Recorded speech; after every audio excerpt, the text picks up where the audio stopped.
All right, everybody. We're gonna go ahead and get started. I'm sure people will trickle in as they're jumping off one session into another. This is bittersweet, as I was just telling Nate from our marketing team. This is my last session of the day and of the week.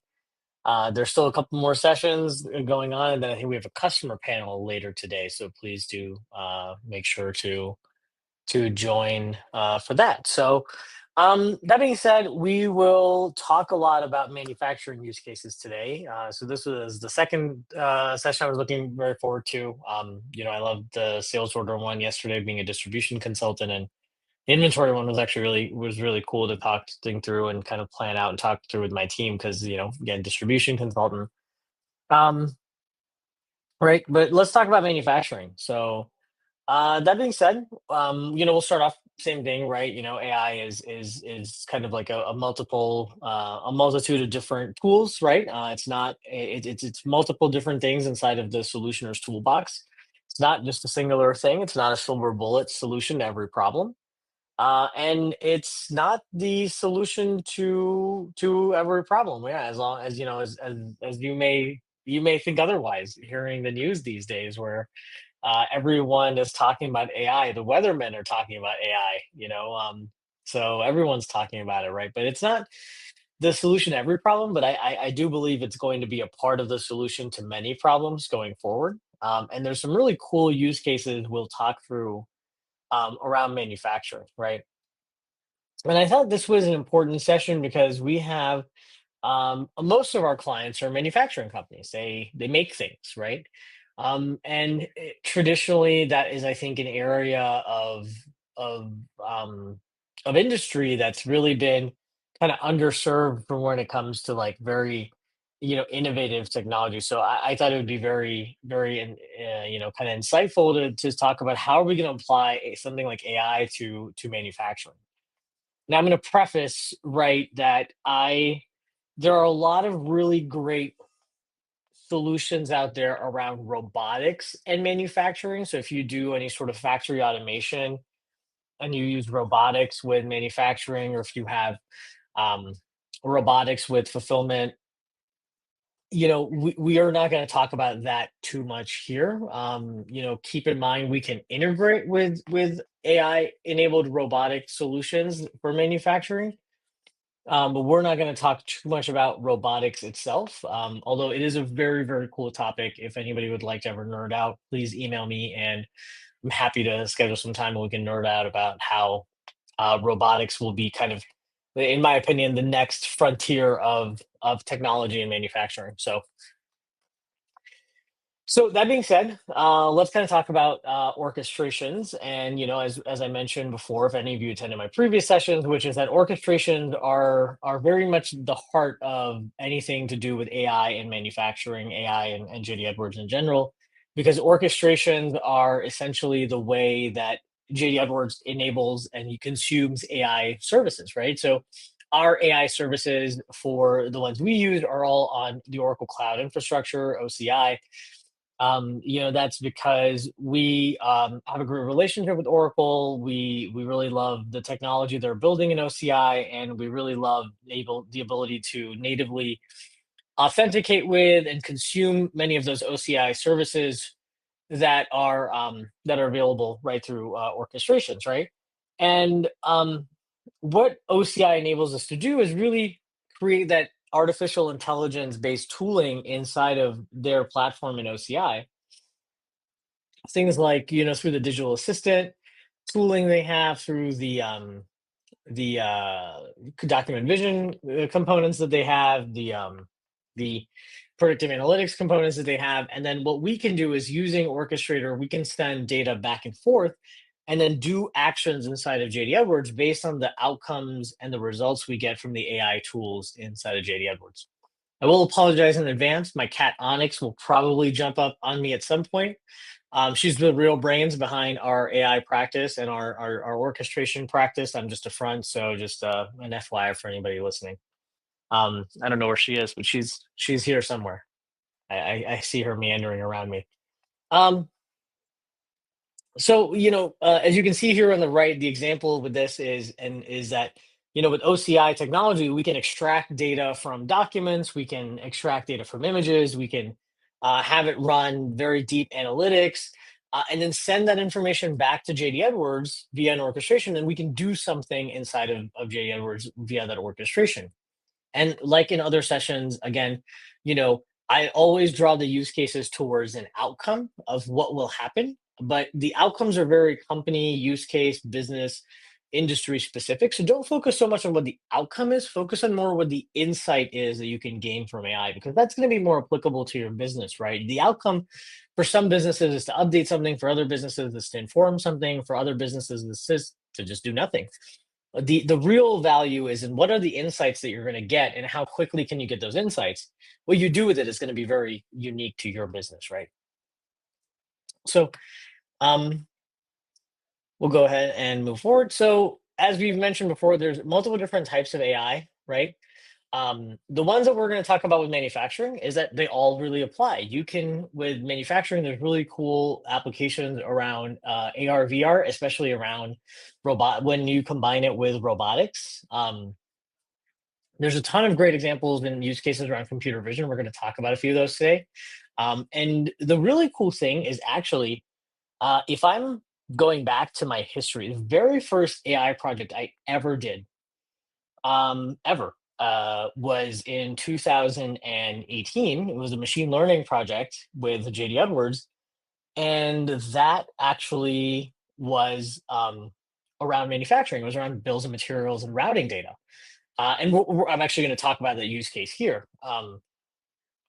So it's a really cool use case, and one of the things that I love about this is that it's not, it's cool that AI is kind of hot and new and everyone's talking about it, but like going back to what I said, like the first time, that use case we did in 2018 used computer vision, data science, and machine learning. And I'm talking this is a long time ago. This is 7, 8 years ago, right? So those were always um,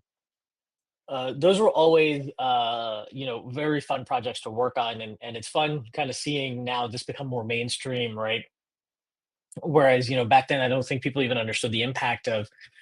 We didn't even understand the impact of, okay, how revolutionary is this going to be as it expands and becomes more democratized in the future, right? So that being said, let's talk about use cases. And again, as always, at any point, if you have questions, comments, anything, you don't like the color of my shirt or my hair doesn't look as good today, please let me know in the chat. Always happy to keep these more interactive. I actually wish I could unmute you all and we could all just talk. And I think that would be more fun. But we'll go through these, and I'll kind of let you guys type things in the chat. So I think the first use case we're going to talk about, again, I do these in categories of like vision, agentic, and then predictive, right? And one of the things you'll notice is that they all kind of build on each other, right? So it's very much like, okay, what's kind of easier to do? What do you build on top of that? How do you do more enablement with it? And how do you make this more proactive, more future facing, right? So the first use case we're going to talk through today is around using computer vision to do quality assurance. So this is similar to what we talked about with inventory, right? Where something's coming off your production line, and again, a lot of my customers, especially manufacturing customers, the way they do this is um, you're doing you're doing kind of like random sampling or statistical sampling, and then that's how you're determining you're doing QA checks every like 10th item off the line or something along those lines, right? Or instead, what you really can do is you can actually use AR technology, right, or VR technology or computer vision technology, capture images around your production line. You can capture images for everything, right? And start to extract and contextualize the items for those images, and then even if it's like around packaging of those items, and then identify anything that's not compliant, not conforming, defective, and then immediately sort it out, right?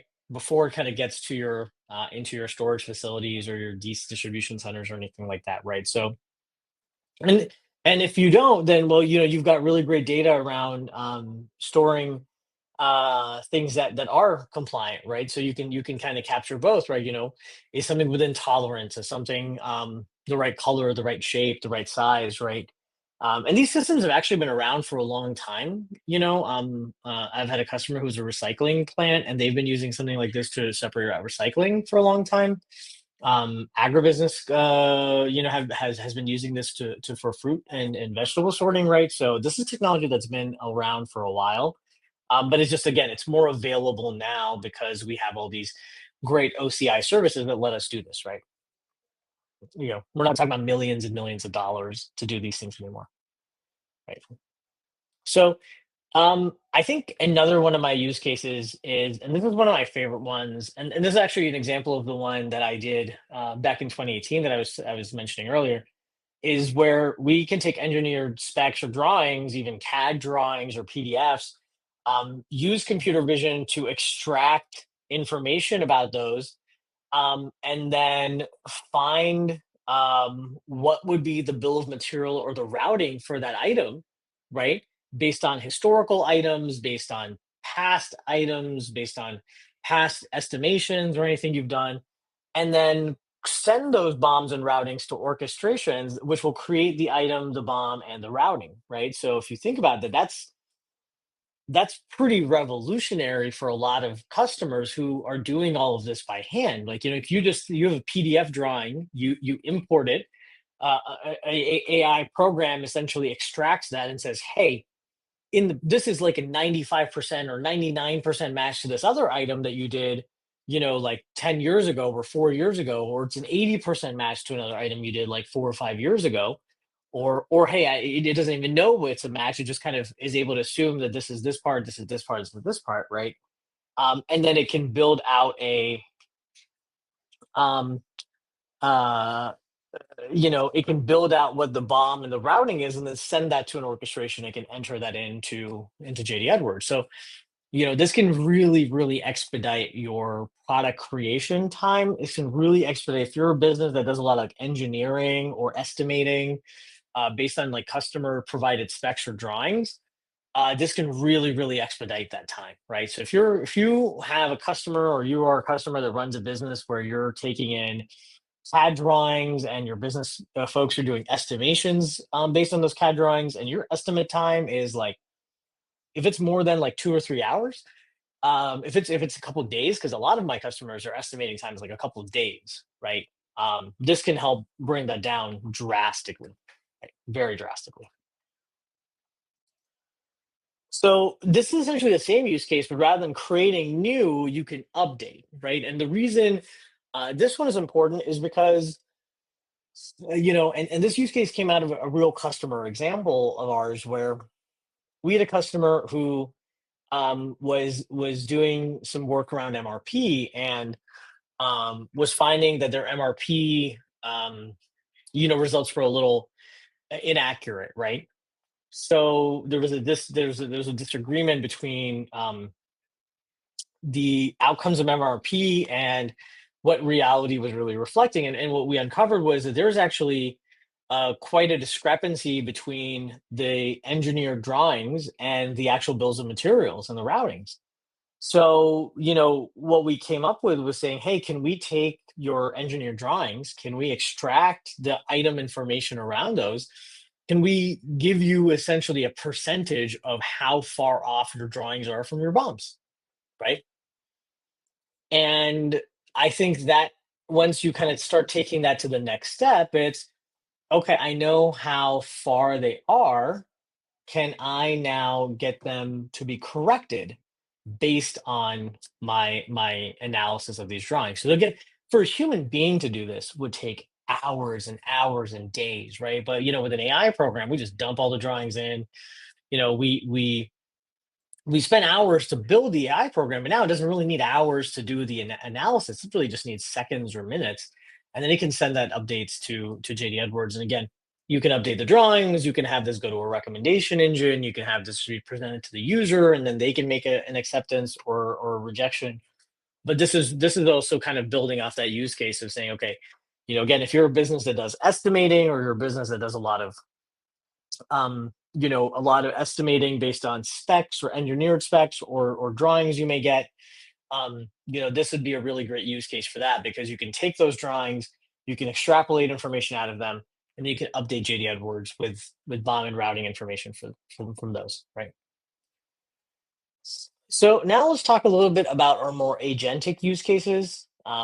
So these are ones that are around agents. So this is one of our first agentic use cases we built here, which was, can we have an agent that will kind of be my MRP message assistant? Can it read through MRP assist messages and provide whatever I consider high priority MRP messages and provide me with questions and answers around those, right? So this is essentially the ability to have an agent that can converse with you about MRP messages, can provide recommendations on MRP messages, and then take the planner or the buyer's direction on those MRP messages, and then update or process those messages inside of JD Edwards, right?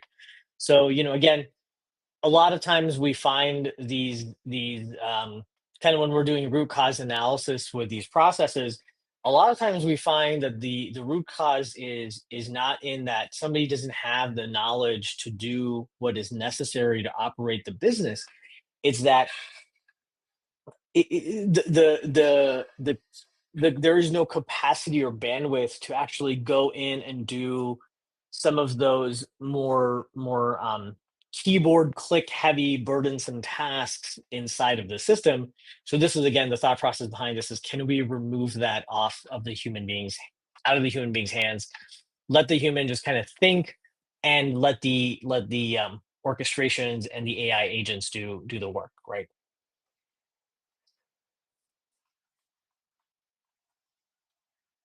So similarly to MRP, right? MRP messages.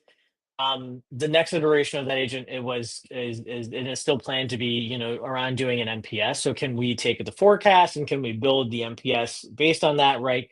Can we provide a recommendation to a planner on that NPS, and then have the planner confirm and enter that NPS inside of the time series screen, so the user doesn't have to do it themselves, right? So again, it's again not that the planner couldn't do this themselves, it's expediting how much time the planner really needs to do something like this, right? So we're really trying to take some of those kind of those more burdensome tasks out of their hands, which is going in, building the MPS, and all the manual work inside of the on the keyboard that comes with that, right? So this is kind of a building upon the agent we talked about earlier, the AI solution earlier that would update bombs and routing. So this is, instead of using engineer drawings, using human input, right? So same end state of updating bombs and routings, and instead of using a engineered spec or drawing or anything else, we are using a human being's input to do that. So this is our manufacturing assistant is does this today. And it's able to do this pretty well, and this is just kind of again trying to take the cumbersome act of going into the screen and updating those routings and typing that information out, and just taking that out of the human's hands and kind of out of the human's brains, and let them focus on the stuff that's more important, and rather than kind of clicks on a screen and um, keys on a keyboard, right? So now we get into more of the predictive capabilities around AI with manufacturing, right? So you'll find that in a similar theme with all the other ones we've talked about so far,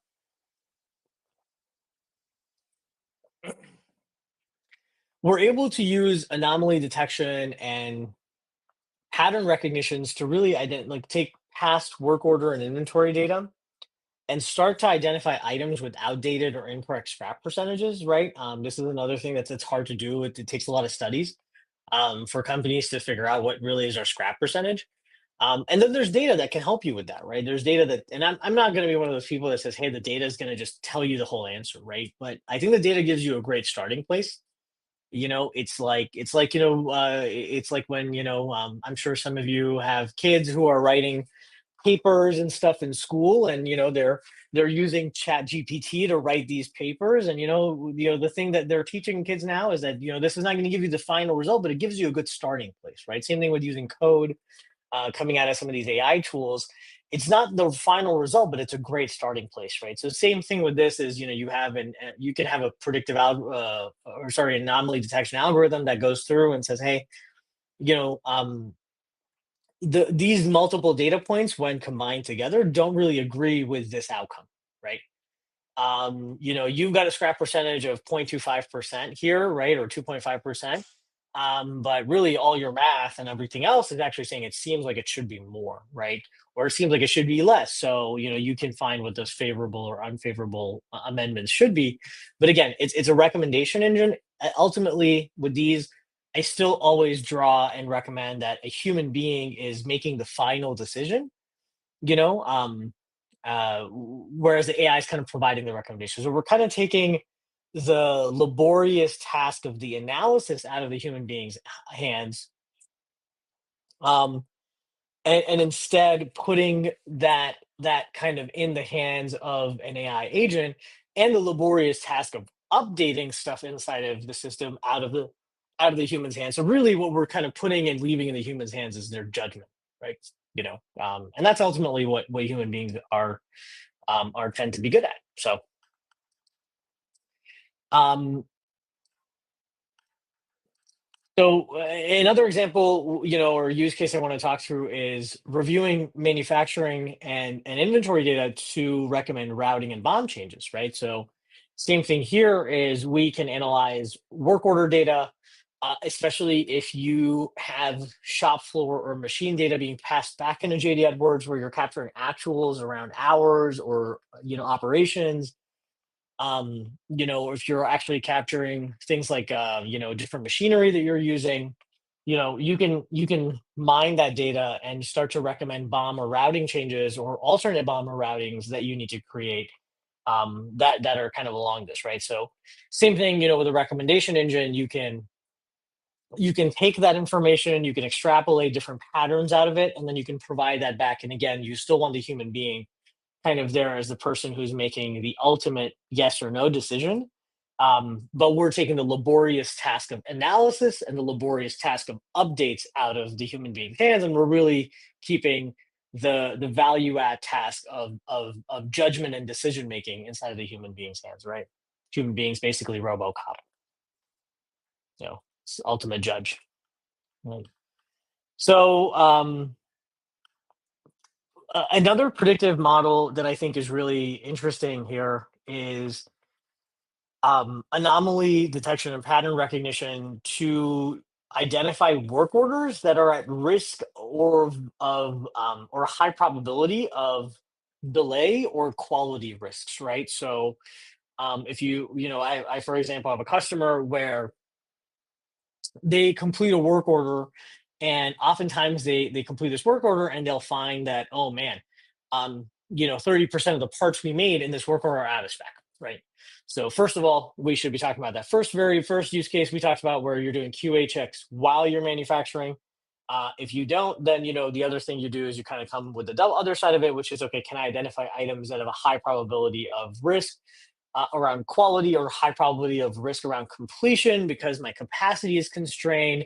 I'm at a, and again, you can get kind of really cool with this, or you can get some pretty nifty things in this. Like, if you can take like seasonality into account. Am I in flu season, right? Am I in back to school season where people are going to take time off, right? Am I going to start to see any sort of delays because of capacity constraints or anything like that, where um, an order is at risk of delay, right?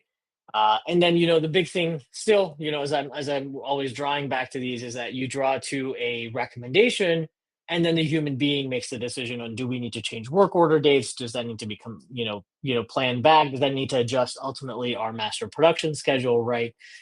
So the engineer reviews the recommendations, production planner reviews the recommendations, and then that gets entered back into JD Edwards if necessary, or action in some other way, right? Um, so lastly, a lot of our customers use a work order sales order combined, or like a W line type, right? So the same probabilistic risk identification works on both the sales order side as it does on the work order side, right? So if you have sales orders that are at risk of delay because W line type work orders are going to be delayed, or because um, there are chances of delays happening in manufacturing overall, again due to capacity constraints, due to environmental factors, or anything else, right? You can get very very deep into the level of kind of analysis on this, right? Which, again, in kind of this new, um, very dynamic geopolitical world we're getting into, I foresee the types of data that we use to analyze risk is going to drastically get more and more complicated and change, right? It's becoming a very complicated and complex dynamic world out there. So, it's just how we adapt. So, same thing, can we identify sales orders that are at a high probability of delay or risk of delay? Can we provide recommendations to customer service on changes or possible delays that they can communicate back and then amend those sales orders? That again, and you're like, why would you want to do that, right? Because that data then ultimately will feed into our planning systems. It will ultimately feed into our production scheduling systems, and it creates a more comprehensive supply chain, a more comprehensive production plan, because we're having that continuous updating of data, right? If data is staying stale, production planning is stale, right? So it's really really important to keep that continuously updated where we can, and kind of keep it dynamic. Not saying you want to always change your sales order dates, but it's one of those things where if you have to, you want to make sure that all areas of your business are kind of in sync when you're doing it. So that being said, those were all the use cases we have for manufacturing. I very much appreciate your time and your attention. If you have any questions, please feel free to drop them in the chat. I will hang out here for a few minutes to ensure that we get all questions answered. And thank you all for your attendance with AI Week. I hope you all enjoyed it as much as we enjoyed putting it on for you. And I hope you got some really cool insights around AI, or cool insights around AI out of these sessions. So thank you all, and as always, please reach out if you have any ever have any questions around AI, want to nerd out about manufacturing, or want to talk about my theories on robotics and manufacturing, right? So always happy to talk through anything. So thank you all for your time and attention. Appreciate you joining, and please join the customer panel later today.